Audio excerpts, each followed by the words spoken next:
Assalamualaikum untuk kalian semua. Semoga hari ini kita semua mendapatkan berkah dari Tuhan. Amin ya robbal alamin. Alkisah. Pada suatu hari yang tenang tatkala Abu Nawas sedang tidak di rumahnya, datanglah beberapa orang pekerja yang diutus oleh Baginda Raja Harun al-Rasyid ke rumah Abu Nawas. Mereka berkata kepada istri Abu Nawas bahwa Baginda Raja semalam bermimpi jika di bawah rumah Abu Nawas terkubur harta terpendam yang tidak ternilai harganya. Oleh sebab itu Baginda Raja memerintahkan kepada mereka untuk membongkar rumah Abu Nawas dan menggali tanahnya. Istri Abu Nawas berusaha sekuat tenaga untuk menghentikan para pekerja Baginda Raja tersebut. Tetapi mereka mengacuhkannya dan terus menggali hingga dalam. Setelah selesai menggali, mereka sama sekali tidak menemukan apa-apa, kemudian kembali ke istana dengan meninggalkan lubang yang dalam di rumah Abu Nawas. Ketika Abu Nawas kembali ke rumah, alangkah kagetnya ia mendapati rumahnya yang telah hancur dan ada lubang besar di dalamnya. Istrinya pun menemui Abu Nawas menghidangkan makanan untuknya dan menceritakan apa yang telah terjadi pada rumah mereka. Abu Nawas tertunduk sedih mendengar cerita istrinya. Ia seketika kehilangan nafsu makannya. Tidak habis pikir Baginda Raja tega memberi perintah semena-mena untuk menghancurkan rumahnya yang merupakan tempat dia dan keluarganya berteduh dan berkumpul menghabiskan waktu bersama.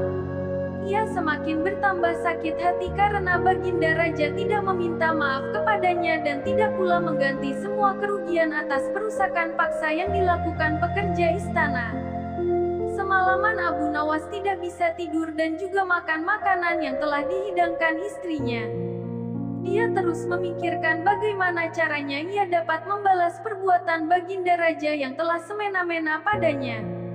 Pagi pun tiba, tapi dia juga belum menemukan satupun ide yang bisa digunakan. Makanan yang dihidangkan istrinya juga tidak dimakan, sehingga makanan itu menjadi basi. Maka datanglah lalat-lalat hinggap di makanannya. Abu Nawas kemudian memperhatikan lalat-lalat itu dan dengan tiba-tiba terbisitlah di dalam kepalanya sebuah ide. Ia tertawa gembira karena telah mendapatkan cara membalas perlakuan raja. Abu Nawas kemudian memanggil istrinya. "Tolong bawakan kepadaku sebatang besi dan sehelai kain untuk membungkus makanan." "Wahai suamiku, untuk apa engkau meminta itu?" tanya sang istri keheranan. "Aku ingin membalas perbuatan Baginda Raja kepada kita," jawab Abu Nawas. Ia kemudian membungkus makanannya dan segera pergi ke istana menemui Baginda Raja dengan membawa makanan yang telah dibungkus beserta lalat-lalat yang hinggap di dalamnya, juga sebuah besi pemukul. Ia kemudian menemui Baginda Raja yang kebetulan sedang bersama para menterinya seraya membungkuk memberi hormat. Abu Nawas berkata kepada Baginda, "Ampun tuanku, kedatangan hamba ke sini adalah untuk meminta keadilan untuk hamba dari tamu-tamu tak diundang yang datang ke rumah hamba dan tanpa seizin telah memakan makanan hamba." "Wahai Abu Nawas, siapakah gerangan tamu-tamu yang tak diundang itu?" tanya Baginda. Abu Nawas kemudian menjawab sambil membuka bungkusan makanannya, "Lalat-lalat ini ya Baginda. Hamba ingin mendapatkan keadilan dari Baginda atas perlakuan lalat-lalat ini kepada hamba. Karena sebagai pemimpin negeri ini kepada Baginda lah hamba meminta keadilan." Baginda Raja kemudian kembali bertanya, "Wahai Abu Nawas, keadilan seperti apa yang engkau inginkan dariku?" "Hamba ingin Baginda Raja memberikan sebuah izin tertulis untuk hamba, supaya hamba diberi kuasa untuk menghukum lalat-lalat ini kapanpun dan dimanapun hamba berada," jawab Abu Nawas. Baginda Raja merasa bingung terhadap permintaan Abu Nawas yang sangat aneh.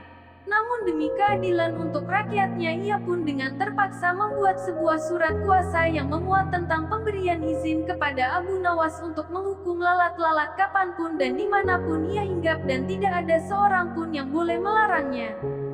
Setelah mendapatkan surat kuasa dari Baginda Raja, Abu Nawas tersenyum. Tanpa menunggu lama ia langsung mengeluarkan sebuah besi pemukul yang telah dibawanya dari rumah. Kemudian kemudian langsung memukul lalat-lalat yang ada di makanannya. Lalu lalat-lalat terbang dan hinggap di mana-mana di kaca, di meja sampai di tempat makan Baginda Raja. Abu Nawas tidak peduli, terus memukul dimanapun lalat hinggap hingga seisi ruangan itu hancur berkeping-keping dibuatnya.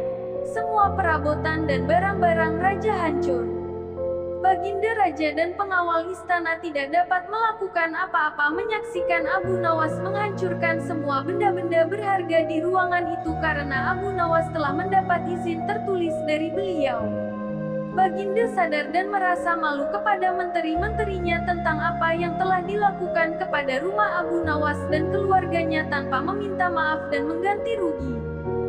Setelah puas memporak-porandakan seisi ruangan Baginda Raja, Abu Nawas kemudian kembali ke rumah dan menceritakan kepada istrinya apa yang telah ia lakukan ketika menghadap Baginda Raja.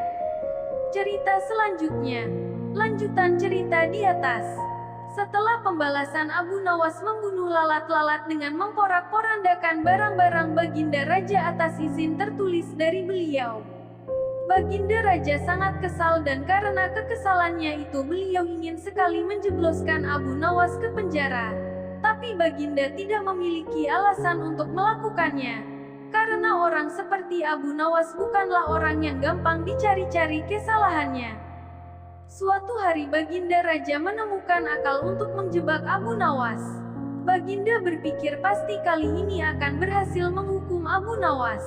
Baginda Raja merencanakan sebuah perburuan di hutan dan mengajak serta Abu Nawas. Mendengar ajakan Baginda Raja untuk berburu, hati Abu Nawas merasa gelisah, karena ia sangat takut pada beruang. Namun ia tidak berani menolak ajakan Baginda Raja yang akan menghukum orang yang melawan perintahnya. Hari yang direncanakan telah tiba. Cuaca pada hari itu sangat cerah. Baginda Raja dan pengawal kerajaan beserta Abu Nawas di dalamnya segera berangkat menuju hutan menunggangi kuda.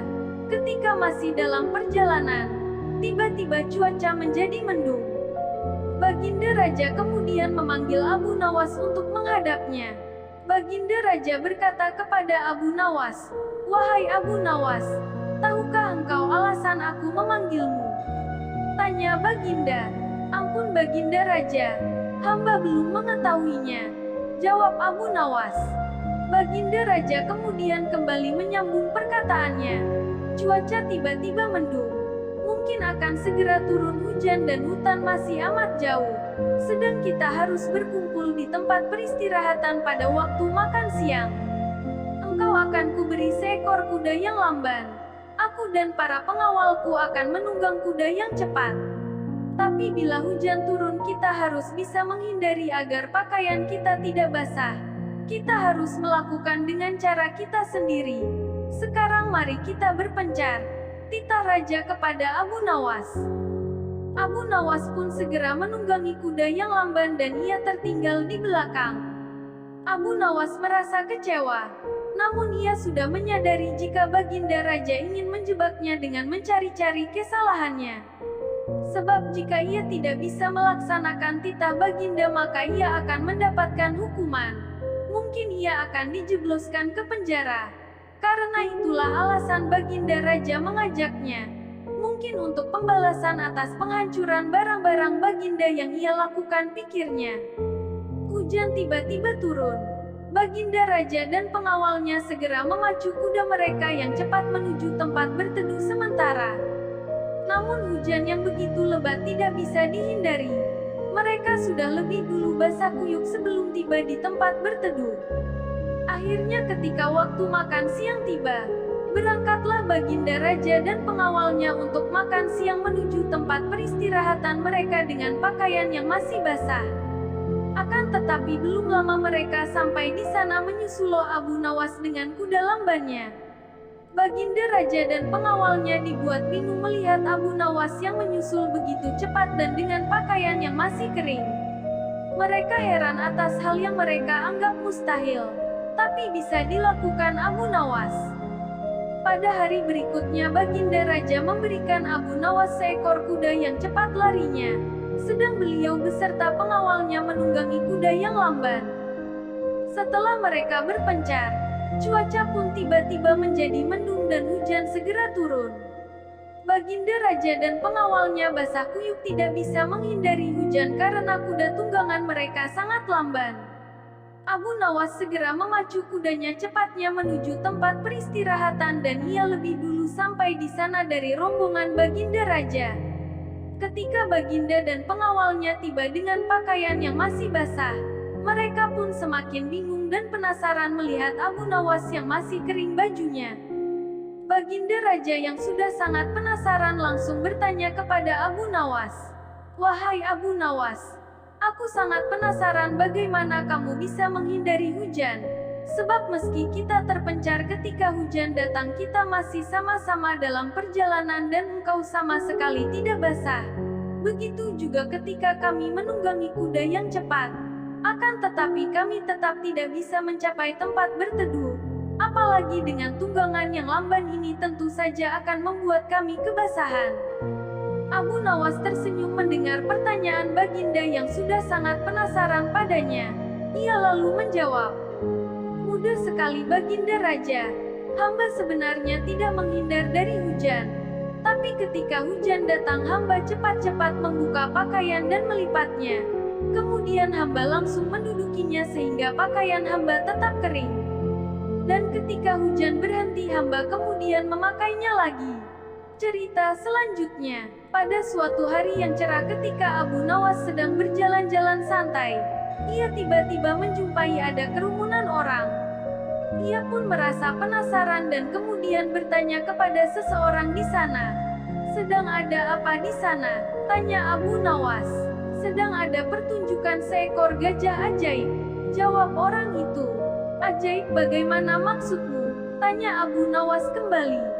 Gajah itu mengerti bahasa manusia, dan ia tidak mau tunduk kepada orang lain kecuali pemiliknya, jawab orang itu. Abu Nawas semakin penasaran dan segera menuju ke kerumunan untuk menyaksikan pertunjukan. Sesampai di kerumunan, ia melihat sang pemilik gajah ajaib dengan bangga menawarkan kepada penonton akan memberikan hadiah yang besar seandainya mereka dapat menundukkan gajah tersebut agar mau menurut dan mengangguk-anggukkan kepalanya. Satu persatu penonton mulai mencoba melakukan berbagai cara agar gajah itu mau menganggukkan kepalanya. Namun belum ada satupun yang berhasil menundukkan gajah ajaib itu. Keadaan tersebut semakin membuat Abu Nawas penasaran, dan ia pun tertarik ingin menguji seberapa gigihnya gajah tersebut tunduk hanya pada pemiliknya sehingga ia tidak mau menuruti orang lain. Abu Nawas kemudian maju mencoba menundukkan gajah itu. Ia berbicara pada gajah tersebut, "Tahukah engkau siapa diriku?" Gajah itu menggelengkan kepalanya. "Apakah engkau takut kepada diriku?" Gajah itu tetap menggelengkan kepalanya. "Takutkah engkau kepada tuanmu?" Gajah itu mulai ragu dan Abu Nawas kembali bertanya, "Jika engkau tidak takut kepada tuanmu, maka aku akan melaporkan kepada tuanmu," desak Abu Nawas. Mendengar ancaman Abu Nawas dengan spontan kemudian gajah itu langsung menganggukkan kepalanya. Gajah tersebut tidak teringat akan perintah tuannya untuk tidak menurut kepada orang lain. Penonton bersorak ria melihat keberhasilan Abu Nawas menundukkan gajah yang katanya ajaib itu dan dengan berat hati bercampur malu. Pemilik gajah itu menyerahkan hadiah yang dijanjikan kepada Abu Nawas.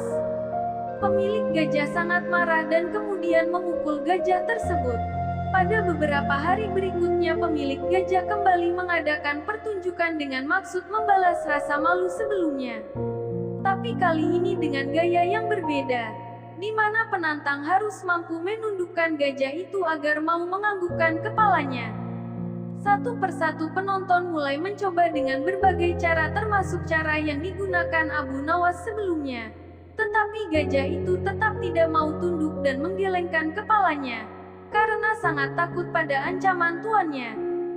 Tibalah giliran Abu Nawas untuk maju dan kembali melemparkan pertanyaan kepada gajah tersebut. "Tahukah engkau siapa diriku?" tanya Abu Nawas. Gajah itu mengangguk. "Takutkah engkau kepadaku?" Gajah itu tetap mengangguk. "Takutkah engkau kepada tuanmu?" Gajah itu masih mengangguk. Tahukah engkau gunanya balsam ini? Tanya Abu Nawas seraya mengeluarkan bungkusan kecil yang berisi balsam dari sakunya. Namun gajah itu tetap mengangguk. Abu Nawas kembali bertanya, apa boleh balsam ini kugosokkan pada selangkanganmu? Gajah itu mengangguk. Abu Nawas kemudian menggosokkan balsam selangkangan gajah. Gajah tersebut merasa sangat kepanasan.